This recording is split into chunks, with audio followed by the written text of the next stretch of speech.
तो पीएम मोदी ने तो कोरोना वैक्सीन लगा दी है। अब आपकी बारी है। देश में आज से कोरोना वैक्सीनेशन का दूसरा चरण शुरू हो गया है। आज से 60 साल से ज्यादा उम्र के लोगों को वैक्सीन दी जा रही है। 45 साल से ज्यादा उम्र के गंभीर रूप से बीमार लोगों को भी वैक्सीन दी जा रही है। सरकारी केंद्रों पर यह वैक्सीन तो मिलेगी आपको फ्री में, यह बात साफ है। लगभग 12,000 सरकारी केंद्र हैं, यहां पर आप फ्री में लगाइए। लेकिन अगर आप चाहते हैं तो आप प्राइवेट हॉस्पिटल में भी जा सकते हैं और यहां पर वैक्सीन की कीमत तय कर दी गई है। चाहे कोवैक्सीन हो चाहे कोविशील्ड हो, 250 रुपए प्रति डोज। अब कैसे लगेगी वैक्सीन, किसको लगेगी, किन किन बीमारियों को कवर किया जा रहा है, यह सब आप आज के इंडिया 360 में ग्राफिक्स के जरिए समझेंगे। शो में बने रहिए, एक एक चीज आपको सब समझ में आ जाएगी। कैसे आपको रजिस्टर करना है, कहां जाकर आप रजिस्टर करा सकते हैं, क्या आपके घर के पास में कौन सा कोविड वैक्सीनेशन सेंटर यानी कि सीवीसी केंद्र है, यह भी आपको सब पता चलेगा। देखते रहिए इंडिया 360। लगातार हम आपको खबरें दिखा रहे हैं और आज की कवर स्टोरी में एक एक परत खोल के दिखाएंगे आपको वैक्सीनेशन की।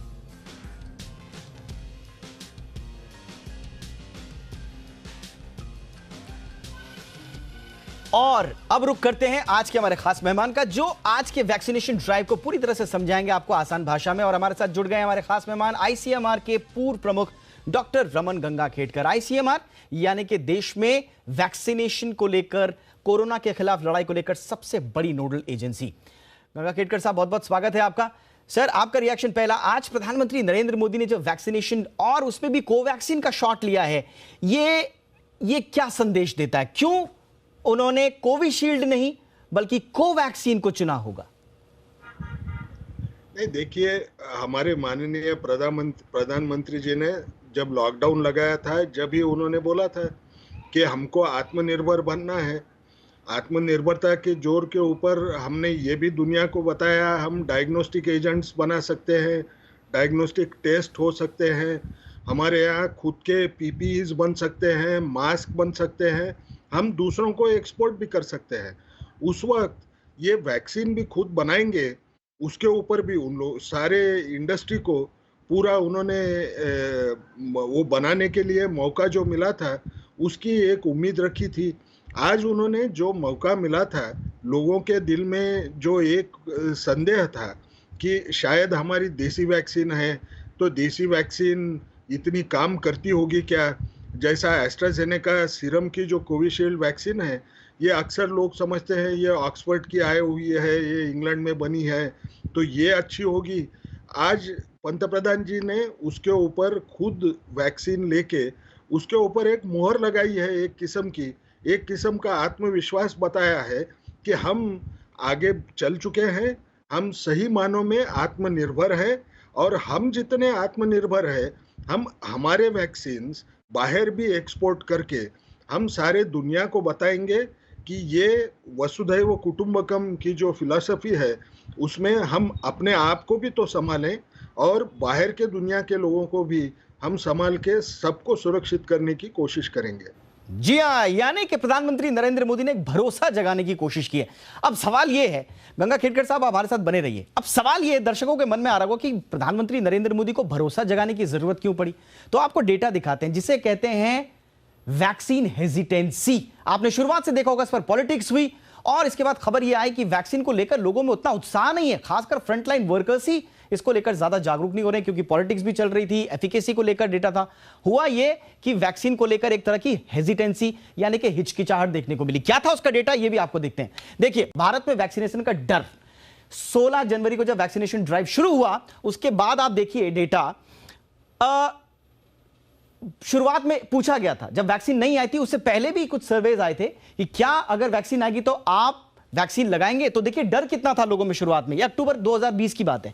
उस समय पता चला कि 61% लोग कहते हैं कि वैक्सीनेशन आएगी, हम लगाएंगे या नहीं लगाएंगे पता नहीं, डर था लोगों के मन में। फिर नवंबर 2020 में थोड़ा कम जरूर हुआ, 2% कम हुआ। 59% लोगों ने यह माना कि वैक्सीनेशन को लेकर उनके मन में डर है, हेजिटेंसी। आज समझिए प्रधानमंत्री नरेंद्र मोदी ने आज वैक्सीनेशन क्यों ली, इसको जरा डेटा के माध्यम से हम समझा रहे हैं आपको। फिर दिसंबर 2020 का महीना आया, 69% लोगों ने कहा कि अभी भी हमें वैक्सीनेशन को लेकर डर है, लगेगा नहीं लगेगा, क्योंकि दूसरे देशों में आ गया था। फिर जनवरी 2021 की बात आई, 62% लोगों ने तब भी यह माना कि हमें वैक्सीनेशन को लेकर डर है। और फिर आगे बढ़ा यह सिलसिला, और इसके बाद दुनिया में किस तरह का वैक्सीनेशन का डर था, इसको लेकर किस तरह की भ्रम की स्थिति के बाद हेजिटेंसी थी, वो भी समझिए आप। देखिए देश आपको दिखा रहे हैं, यूके में फरवरी के महीने के आसपास 89% लोग ये मानते थे कि उनको वैक्सीनेशन को लेकर डर है, यानी कि अगर आएगी वैक्सीन तो लगाएंगे नहीं लगाएंगे। शुरुआत की बात है जब कोरोना की, फिर दिसंबर में वो थोड़ा कम हुआ।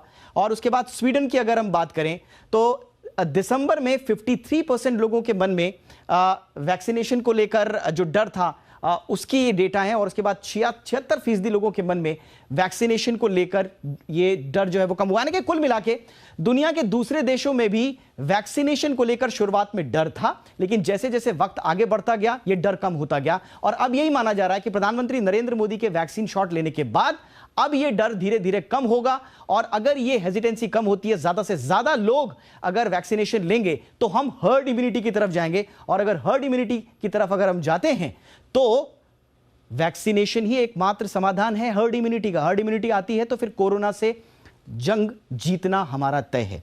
सर ये डेटा जो बता रहे हैं गंगाखेडकर साहब, क्या मैं सही कह रहा हूं? हेजिटेंसी जितना जल्दी दूर होगी लोगों में, वैक्सीनेशन का जो कवर है वो उतना ज्यादा मजबूत होगा और उतनी जल्दी हम हर्ड इम्यूनिटी को लेकर कोविड से लड़ाई जीत लेंगे। ये तो बिल्कुल सही है। हमने एक समझना जरूरी है, ये तो डेटा था, ये डेटा के टाइम पे हमको ये पता नहीं था कि नए किस्म के जो वेरिएंट्स बोलते हैं वो वेरिएंट्स दुनिया में कई जगह पे पाए जा रहे हैं जो शायद वैक्सीन को उतना असरकारक रहने नहीं देते हैं।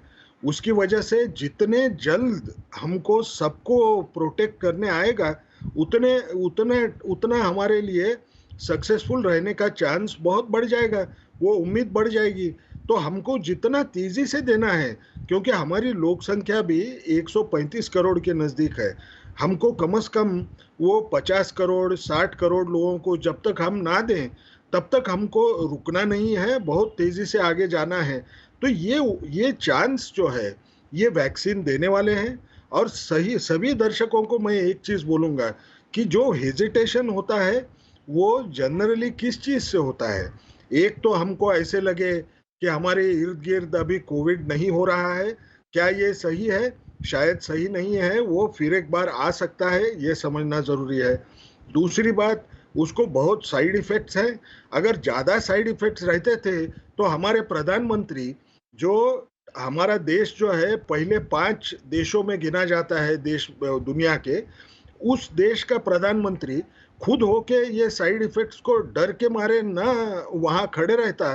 तो यानी ये समझना कि वो तो साइड इफ़ेक्ट होने ही वाले हैं, फिर प्रधानमंत्री जी तो ले नहीं सकते थे, लेकिन वो भी लेने की ताकत बता रहे हैं। सबसे बड़ी बात हमको एक समझना है कि ये सारे चीज़ों का जो भ्रम है ये सोशल मीडिया की वजह से फैल रहा है। ये सोशल मीडिया में हम अलग किस्म की गलत चीज़ों के बारे में सुनते हैं, हमको उसके ऊपर भरोसा नहीं रखना चाहिए। आज तो कम से कम प्रधानमंत्री के ऊपर भरोसा रखे कि उसके साइड इफ़ेक्ट कम हैं, ये समझ के अगर हमने लेना शुरू किया तो हमको 2 चीज़ों का फ़ायदा होगा। हम अगर कोविड एप्रोप्रिएट बिहेवियर चालू ही रखें उसको फॉलो करने का, तो एक समझ लीजिए हमको बीमारी सर, और उम्मीद यही है कि प्रधानमंत्री नरेंद्र मोदी की जो तस्वीरें आज आई हैं कोवैक्सीन का शॉट लेने के बाद, ये भरोसा और जगेगा। जो हेल्थ एक्सपर्ट्स हैं, आप जैसे लोग हैं, सब यही उम्मीद कर रहे हैं कि भरोसा जगेगा वैक्सीन को लेकर और जल्दी से जल्दी लोग जो टारगेट रखा गया वैक्सीनेशन का वो जल्दी से जल्दी पूरा होगा। बहुत बहुत शुक्रिया सर आज हमारे साथ जुड़ने के लिए और इस मुद्दे पर अपनी बात रखने के लिए, बहुत बहुत शुक्रिया।